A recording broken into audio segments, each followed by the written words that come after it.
त्यावरी सकळ ब्राह्मण भीमे संतृप्त केले पूर्ण संतोषून नृपगण मग हस्तमुख क्षाळीती. ग्रंथ करते श्रीधर स्वामी या ठिकाणी सांगतायत जेवण झाली सगळ्यांची त्या ठिकाणी जेवण झाली ती अशा प्रकारचं जेवणाला त्या ठिकाणी होतं आणि हात त्या ठिकाणी सगळे धुवून ताटावरती त्या ठिकाणी बसलेले होते. काय होतं ऐका. ऐशे तृप्त झाले सकळ सर्वांनी घेतले तांबूल सर्वावरी घातला परिमळ भीमसेने सुहस्ते. आणि अशा प्रकारे सर्वांची जेवण झाली. जेवण झाल्यानंतर हात धुवून वगैरे बसलेली होती. जेवण झाल्यावर काही पान असतो पान विडा तांबूल आणि ते त्या ठिकाणी भीमसेन त्यांना आणून देत होता असं सांगतात. सर्व बैसले सभासद मिरवले ऋषींचे वृंद त्या माझी शोभे गोविंद आईची सभा घनवटली. आणि जेवण झाले महाराज सर्वांची सुंदर अशा प्रकारे जेवणाचा आस्वाद होता. सांगितलं महाराजांनी वर्णन करून काय जेवण असते. आणि अशा प्रकारचं जेवण झाल्यानंतर सगळे सभेमध्ये बसलेले होते. कडन सगळे ऋषी महाराजांचे वृंद होते आणि त्या ऋषींच्या वृंदामध्ये राजे लोकांच्या सभेमध्ये भगवान श्रीकृष्ण अत्यंत शोभिवंत दिसत होते असं सांगतात. दोघे विप्रजान भांडत पावले सभास्थान दोघे म्हणती धर्मनंदन वाद आमचा निवडी पै. आणि अशा प्रकारे धर्मराजा सभेमध्ये बसलेला होता आणि सभेमध्ये बसल्यानंतर धर्माचं राज्य होतं. धर्म राजगादीवरती होता. त्यावेळेस धर्माच्याच गावामधली हस्तिनापुरामधली दोघ जण त्या ठिकाणी आपला वाद घेऊन धर्मराजाच्या समोर आली. काय होतं ऐका. धर्म बोले वचन येते बगदाल वेत पोधन येते कासयाचे वाद कथन निवडावया संकट. आणि त्यावेळेस त्या दोघांनी सांगितले धर्माला की आमचा वाद आहे परस्पर तो थोडासा मिटवा आमच्या दोघांमधला कलह.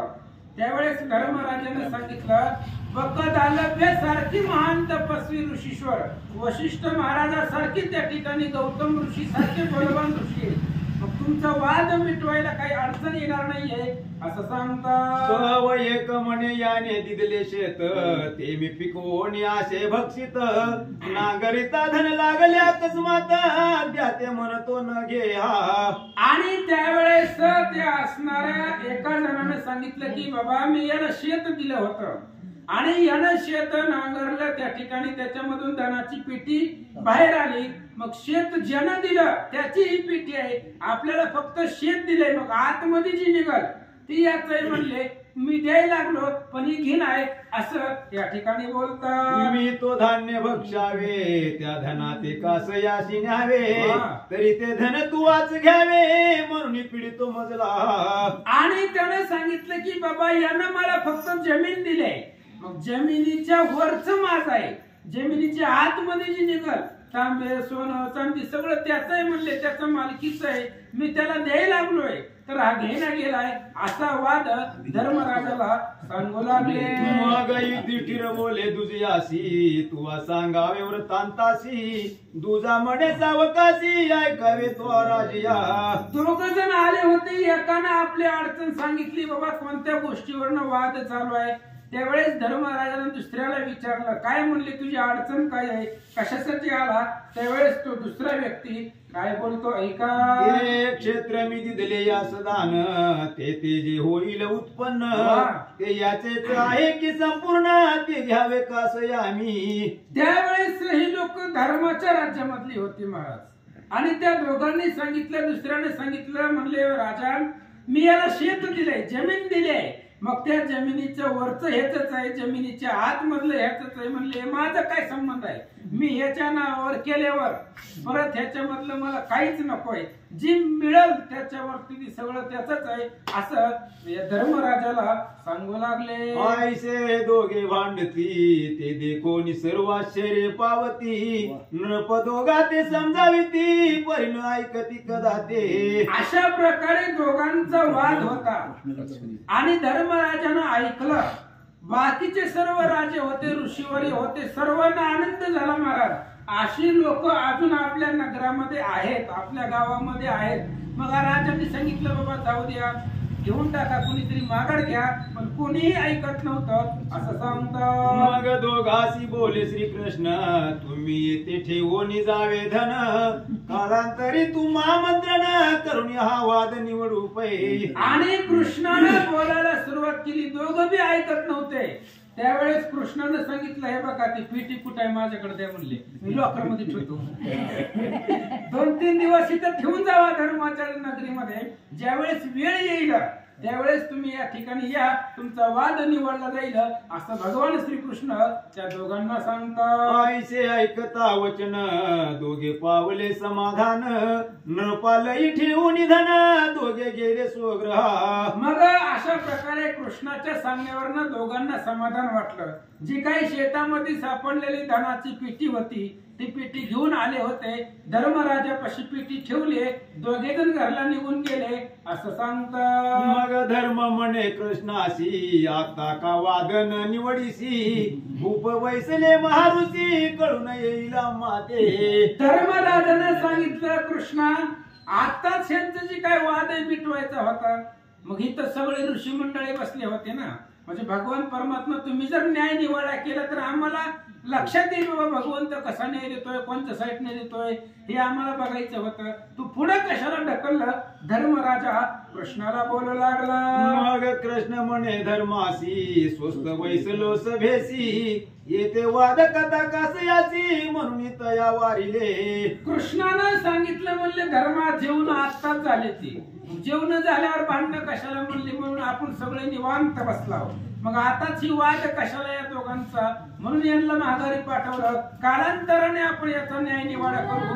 भगवंत धर्माला बोलतात. ते दोघे सत्वाब्दी केवळ, कोणाचा न ऐकती बोल, उगाची मानेल कल्लोळ म्हणून काळांतरी टाकिले. आणि त्यावेळेस सांगितलं कृष्णानं, धर्मा तू गादीवरती आहेस म्हणून ते स्वधर्म शिळे, ते कुणाचं ऐकणार नाहीयेत.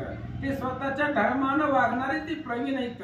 कोलाहल त्या ठिकाणी उगच नको, म्हणून कालांतरानं आपण 2-4 महिन्याने याचा न्याय निवाडा करू असं भगवंत धर्माला सांगतात. मनशील का काळावरी टाकिले, तरी ते ऐक वहिले, 3 मासे आरंभिले येथून या कलियुग. आणि मग कृष्णानं धर्माला सांगितलं, म्हणले धर्मा तुला असं वाटत असेल की मी पुढं काळावरती का ढकललं, तर त्याचं एक कारण आहे म्हणले. आता धर्मराज तू गादीवरती आहेस, इथून 3 महिन्याच्या नंतर ना कलियुगाला सुरुवात होणार आहे.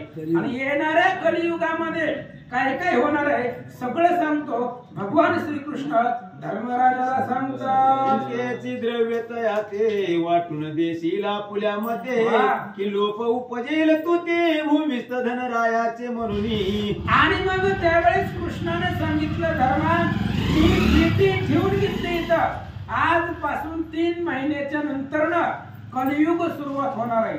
मग ही जी दोघं तुझं म्हणायला लागले, ती 3 महिन्यानंतर ही इथं आल्यानंतर माझं म्हणते, माझं शेत आहे बाबा, माझ्या शेतामध्ये सापडलंय. अशा प्रकारे मग तू स्वतःच्या हाताने धन या दोघांना वाटून देशील असं श्रीकृष्ण धर्माला सांगतात. विप्र होतील कर्मभ्रष्ट, श्रुती स्मृती लोपतील स्पष्ट, राजे अधर्मी कनिष्ठ, प्रजा पीडन करतील की. आणि विप्र जे आहेत या येणाऱ्या 3 महिन्याच्या नंतर जे कलियुग येणार आहे त्या कलियुगामध्ये लोक कसं वागतील. विप्र जे आहेत ती विप्र आपला आचार सोडून देतील, कोणताच ब्राह्मण धर्मानं वागणार नाहीये. जी काही राजा आहेत ते राजा प्रजेचं रक्षण करतील, राजा प्रजेचं रक्षण करणार नाही. तर ही येणाऱ्या कलियुगामध्ये घडून येणार आहे भगवान श्रीकृष्ण सांगू लागले. अधर्मी रत सकळ लोक करतील पातके अनेक, धर्मद्वेषीतील निंदक मनी मत्सर वाढेल की. आणि लोक जी आहेत ही सगळी लोक अधर्मी बनतील आणि पातकांचे डोंगरच्या डोंगर होतील. एकमेकांमधला मत्सर वाढेल, एकमेकांमधला द्वेष वाढेल, वैर त्या ठिकाणी वाढेल. अशा प्रकारे इथून पुढे होणार आहे असं भगवंत सांगतात. नित्य खेळतील दूत मद्यपाने मदन उन्मत्त, सर्व होतील व्यसनासक्त घात चिंतितील परस्परे. आणि मग त्या ठिकाणी दूत खेळतील, रोजच्या रोज त्या ठिकाणी काय करायचं म्हणून टाइमपास म्हणून पत्ते खेळतील आणि पुढे मद्याचं सेवन करणार आहेत आणि व्यसनाचे अधीन लोक जाणार आहेत आणि एकमेकाचा घात करण्यासाठी विचार करतील, एकमेकावरती तुटून पडतील. येणाऱ्या कलियुगामध्ये हे घडणार आहे. भगवान श्रीकृष्ण सांगू लागले, देव पित्र कार्य वर्जुन साधू निंदा करतील जाण, निरापराधे भांडण करतील परस्परे. आणि मग देव कार्य कोणी पाहणार नाही, देवदेव लोक करणार नाहीत, एकादशी करणार नाही, व्रत साधन करणार नाही, तीर्थाला जाणार नाही. ती मग जे काही अधर्माचं आहे, पापाचं आचरण आहे त्या ठिकाणी करतील, द्वेष मत्सर करतील असं सांगू लागले. अन्याय मिळवतील धन ते ब्राह्मणा देतील दान, स्वयं भक्षितील मिष्टान्न न घालतील द्विजाशी. आणि मग काय करतील हे लोक येणाऱ्या कलियुगामध्ये? अन्याय करून पैसा मिळवतील, न्यायाला नाही, एखाद्याला लुबाडून पैसा मिळवतील आणि त्याच पैशामध्ये तेच ब्राह्मणाला दान देतील आणि आपण स्वतः पंचपक्वान्नाचं जेवण करतील, जसं महाराजांनी सांगितलं तसं. आणि पण यातल्या ब्राह्मणाला काहीच देणार नाहीत, अतिथीला काहीच देणार नाहीत. ही येणाऱ्या 3 महिन्याच्या कलियुगामध्ये घडणार आहे असं भगवंत सांगू लागले. राज करतील प्रजा लुटन, सर्वतान करतील पालन, तस्कराच्या परिवर्तून द्रव्यहारतील सर्वांचे.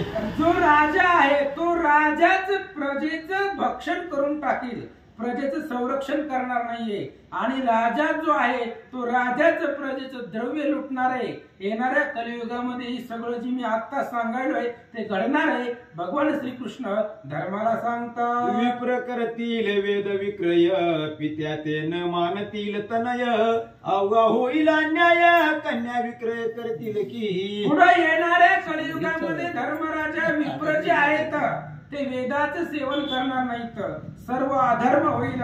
मुलगा बापाचं ऐकणार नाहीये, कुठल्याच प्रकारे मुलगा बापाचं कसलंच ऐकणार नाही.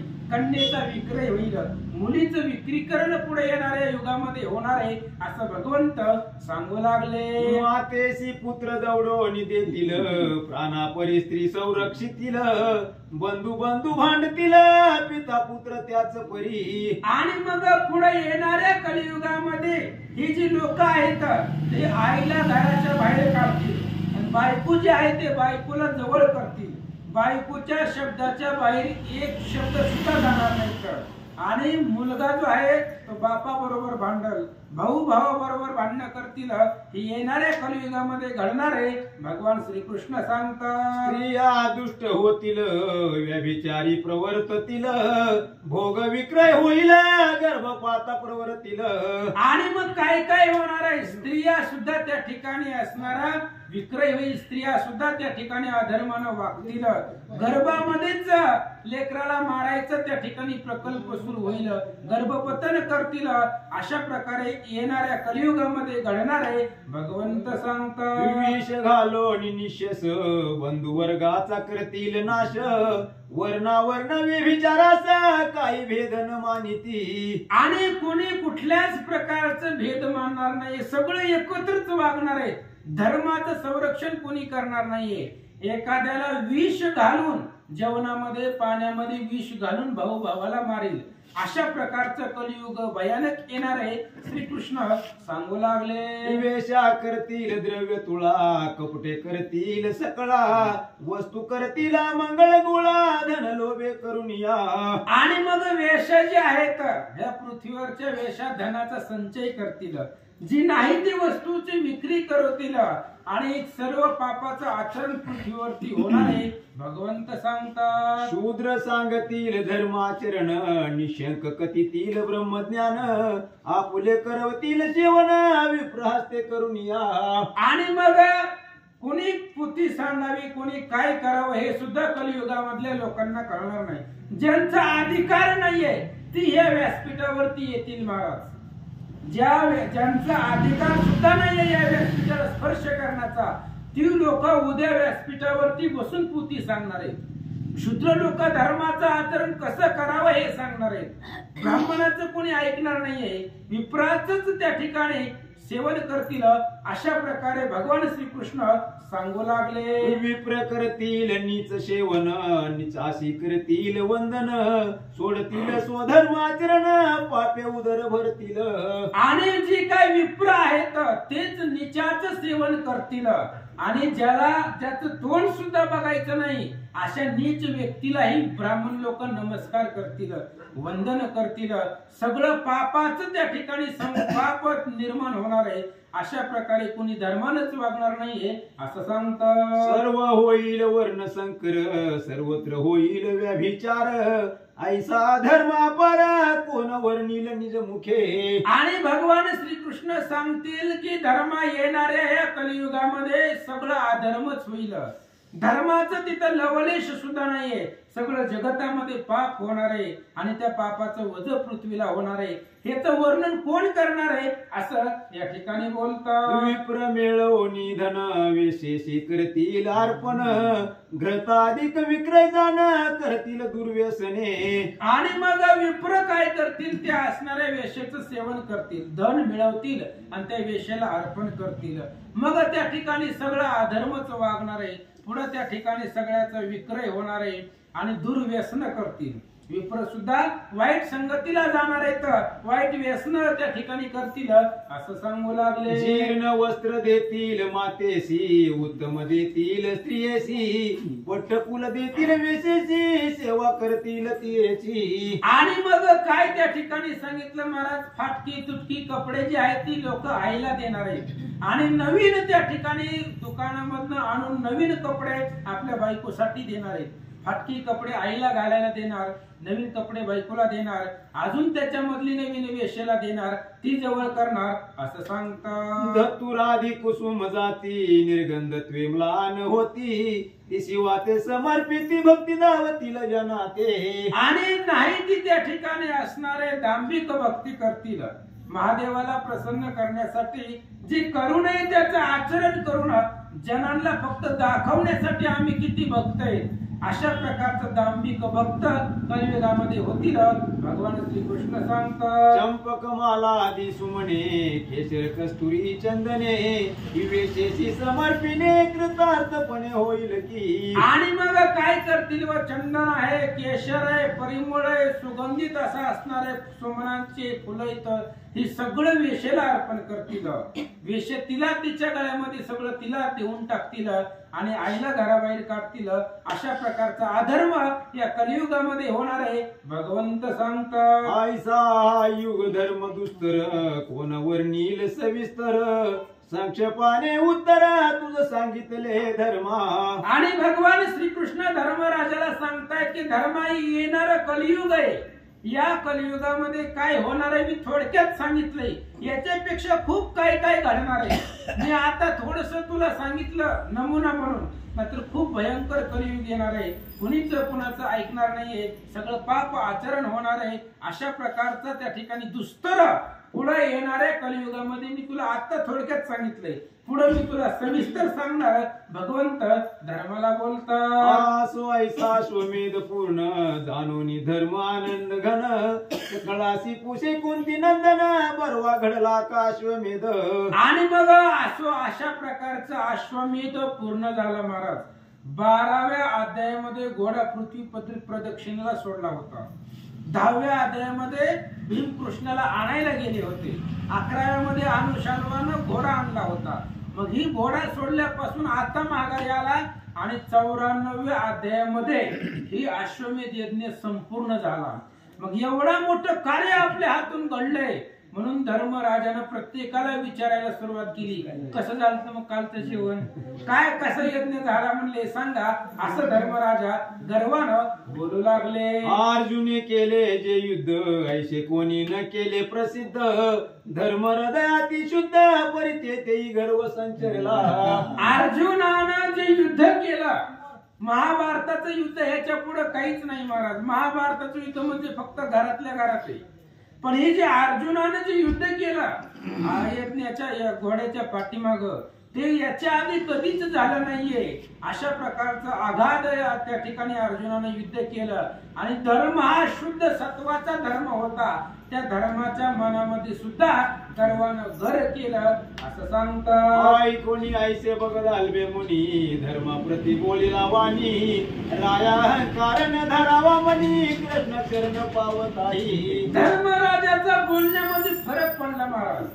धर्मराजा अत्यंत नम्रतेनं बोलत होता जेवणाच्या आधी, आणि जेवणाचा कार्यक्रम झाल्यावर यज्ञ संपूर्ण झाल्यावर धर्माची भाषा बदलली. धर्मानं बोलायला सुरुवात केली. मग कसं काय वाटलं म्हणले तुम्हाला यज्ञ, कसा त्या ठिकाणी एवढा मोठा यज्ञ संपन्न झाला.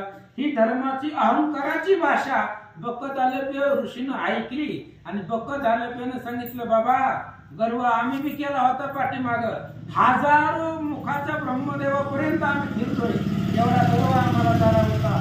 तू गर्व करू नको, भगवान श्रीकृष्णाचे पाय आठवून राहा असं बकदालप्य धर्माला बोलतात. धर्मी अहंकार केला मनी हे जाणवले चक्रपाणी सावध करावे याला गुणी अहंकार हरावा की. आणि मग कृष्णाच्याही लक्षामध्ये आले की धर्माला अहंकार झालाय, आणि भक्ताला अहंकार झालेला देवाला सहन होत नसतो महाराज. आणि भक्ताचं अहंकाराचं हरण भगवंतांनी केलेलं आहे. कृष्णाने विचार केला की धर्माला अहंकार झालाय, म्हणून सांगितलंय अहंकाराचा वारा न लागो राजसा माझिया विष्णुदासा भाविकासी धर्महिम विष्णुदास आहे. आणि याला गर्व झालाय, आता याच्या गर्वाचं हरण आपण करू असा विचार श्रीकृष्ण करतात. म्हणून केले विंदान ते पुढे आहे न कुळाख्यान ते सुरस निरूपण सावधान परिसावे. आणि म्हणून विंदाने केला. आता धर्माचा यज्ञ पूर्ण झालाय, पण पुढच्या प्रसंगामध्ये त्याच यज्ञामध्ये एक मुंगूस येणार आहे, आणि ती मुंगुसाची कथा त्या ठिकाणी ती सांगते की तुझा यज्ञ अशुद्ध आहे, पूर्ण झालेला नाहीये. ती सुंदर कथा उद्याच्या प्रसंगामध्ये ऐका असं सांगतं. श्री जैमिनी अश्वमेध श्रीकृष्ण आलेला अमृत आघात भावे ऐकता होय चित्त शुद्ध मन श्रीधर श्रोते यासी. इति श्री महान भारती जैमिनी कृते अश्वमेधिके भोजन विधी कथन नामते प्रवचित कुंडली गोवर्धन विठ्ठल श्री ज्ञान